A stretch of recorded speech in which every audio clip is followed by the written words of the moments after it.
Roméo Langlois de retour en France. Libéré jeudi par les FARC en Colombie, le journaliste a raconté à Bogota le souvenir terrifiant de sa capture qui a duré 1 mois. Il a confié avoir redouté le même sort qu'Ingrid Betancourt, qui fut otage pendant 6 ans dans la même région du sud de la Colombie. Le correspondant de France 24 avait été enlevé par la guérilla marxiste lors d'un accrochage avec l'armée.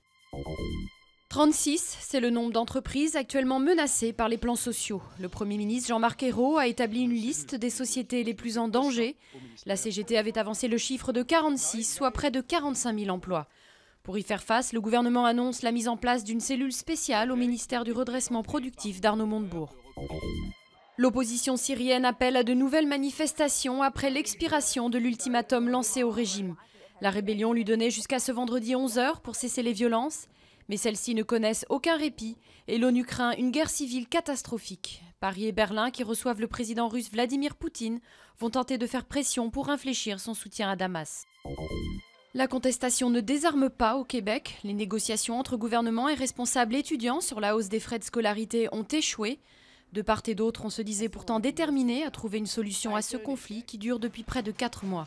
Plusieurs milliers de personnes sont à nouveau descendues dans les rues de Montréal pour un habituel concert de casseroles dans une ambiance électrique mais calme. Un espoir pour le traitement de la paralysie. Pour la première fois, des rats blessés à la moelle épinière et en grande partie paralysés ont pu remarcher normalement et même courir.